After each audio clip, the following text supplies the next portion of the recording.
আসসালামু আলাইকুম সুপ্রিয় শিক্ষার্থীবৃন্দ, আজকে আমি কথা বলবো চমৎকার দুটি এক্সাম্পল নিয়ে।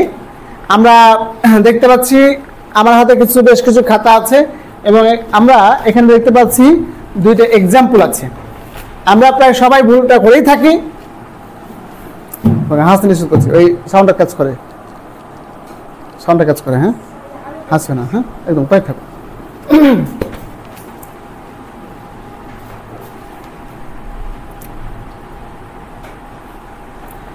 আসসালামু আলাইকুম সুপ্রিয় শিক্ষার্থীবৃন্দ, আজকে আমি কথা বলবো চমৎকার দুটি বাক্য নিয়ে।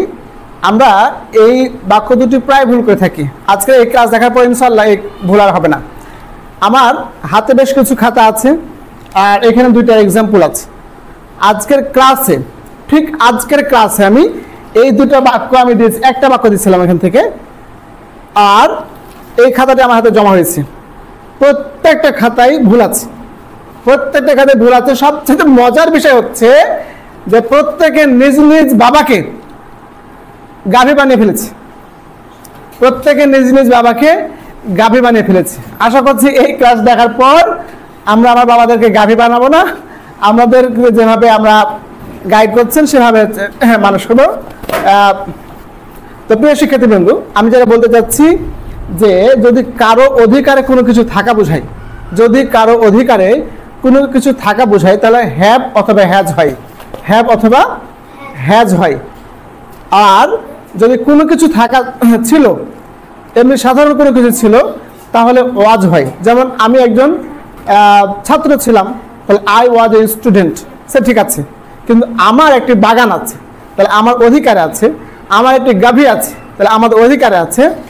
ঠিক আমরা এখানে দুইটা এক্সাম্পল দেখতে পাচ্ছি। যে প্রথমে লেখা আছে যে আমার বাবা একজন গাভী ছিল, তাহলে my father was a cow, অর্থাৎ এখানে কোনো অধিকার বোঝায়নি। তাহলে 100% এই বাক্যটা হচ্ছে আমাদের যে একটা আদর্শ বাক্যের তিনটি গুণ আছে: আকাঙ্ক্ষা, যোগ্যতা, আসক্তি। তাহলে এখানকার আমাদের তিনটি গুণের মধ্যে একটি গুণ হারিয়েছে, অর্থাৎ একটা বাক্য কমপ্লিট বাক্য হয়নি। আমরা যখন কোনো শিক্ষার্থীকে এই এক্সাম্পলটা দিই, অর্থাৎ যে এই বাংলা থেকে ইংলিশ করতে বলি যে আমার বাবা একজন গাভী ছিল, যখন বলি যে my father was a cow, মানে যখন আমরা বাক্য তৈরি করতে বলি যে আমার বাবার একটি গাভী ছিল, তখন অধিকাংশ শিক্ষার্থী, অধিকাংশ না প্রায় কি করে যে my father was a cow. দেখেন এই যে আজকের খাতা, এটি সবটি খাতায় ভুল, প্রত্যেকটা খাতায় ভুল আছে, অর্থাৎ নিজের বাবাকে গাভী বানিয়েছে। আশা করছি এই ক্লাস দেখার পর থেকে আমরা বিষয়টি ক্লিয়ার হব।